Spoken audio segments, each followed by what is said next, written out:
तराई पश्चिमी वन प्रभाग के चूना खान बीट बेलपड़ा रेंज में शनिवार की शाम लगभग 5 बजे 14 वर्षीय बच्ची को गुलदार ने अपना निवाला बना लिया। इस घटना से ग्रामीणों में रोष व गुस्सा है। आपको बता दें कि रामनगर डिवीज़न व तराई पश्चिमी वन प्रभाग के चूना खान के समीप जंगल से सटे मदनबेल गांव में रहने वाली लगभग 14 वर्षीय बालिका अपने घर से थोड़ी ही दूरी पर अपने भाई के साथ गोल नहर किनारे कंघी कर रही थी। तभी घात लगाए गुलदार ने ममता पर हमला कर दिया। साथ में बैठा भाई वहां से भागकर घर पहुंचा और अपने परिजनों को बताया कि बहन को गुलदार ले गया है। इस घटना की सूचना पाते ही परिजन मौके पर पहुंचे, लेकिन गुलदार ममता को नहीं छोड़ रहा था। परिजनों के चिल्लाने की आवाज़ सुनकर ग्रामीण भी वहां पहुंच गए और गुलदार को बमुश्किल भगाते हुए ममता को छुड़ाया, लेकिन बहुत देर हो चुकी थी।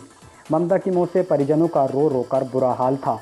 इस घटना की सूचना मिलते ही वन महकमा व पुलिस प्रशासन मौके पर पहुंचा।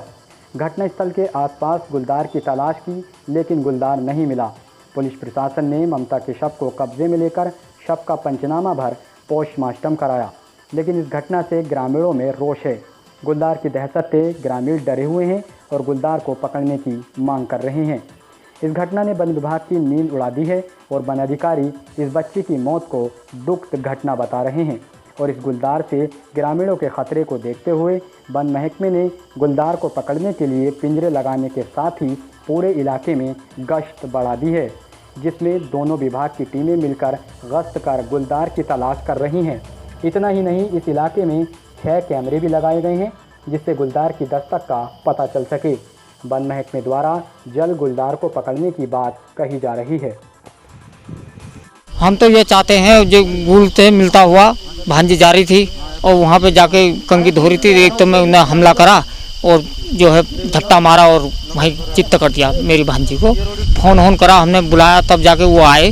आके सब जने पब्लिक इकट्ठा हुई, पुलिस आई, विभाग भी आए, तब जाके यहाँ कार्रवाई हुई।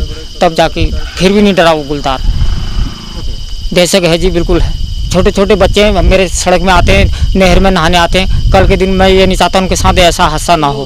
भाग जल्दी पकड़े इसको, बस हम कुछ नहीं जानते। और गुलदार को पकड़ के यहाँ से ले जाइए। छोटे छोटे बच्चे हैं, कल के दिन कोई बात होगी तो इसके जिम्मेदार विभाग है, बस।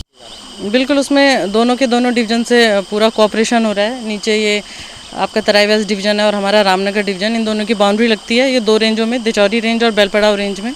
तो रात भर पूरी टीम थी दोनों रेंज की। दोनों ने मिलकर यहाँ पे संयुक्त रूप से गश्त भी की है, कॉम्बिंग भी की है और कैमरा ट्रैप लगाए जा रहे हैं। इसके अलावा पिंजरे भी लगाए जा रहे हैं और कल भी हमने उम्मीद की थी कि इसमें पकड़ा जाएगा। आज भी हम पूरी जोर शोर से प्रयास कर रहे हैं कि इसको हम जल्दी से जल्दी पकड़ सकें।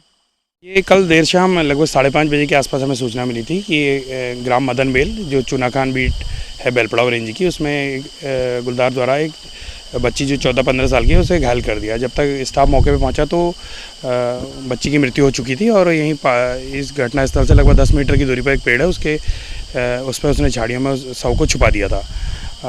तत्काल उसके पर संज्ञान लेते हुए उच्च अधिकारियों को अवगत कराया और जो ये सस्पेक्ट गुलदार है इसे पकड़ने की अनुमति प्राप्त करने की कार्रवाई की गई। उच्च अधिकारी के निर्देश के उपरांत हमने यहाँ पर पिंजरे इंस्टॉल किए और क्षेत्र को प्रॉपरली पिकेटिंग इस पर की और आसपास के क्षेत्र में गश्त बढ़ा दी थी। और आज अर्ली मॉर्निंग से हमने उसमें पिंजरे वगैरह जो अतिरिक्त थे वो बढ़वा कर और आसपास के जो इसके जहाँ पर इसकी संभावना है पाई जाने की, वहाँ पर कैमरा ट्रैप एस्टेब्लिश कर दिए हैं। इसको फाइनली चिन्हित करते हुए जो ये सस्पेक्ट गुलदार है इसे पकड़ लिया जाएगा।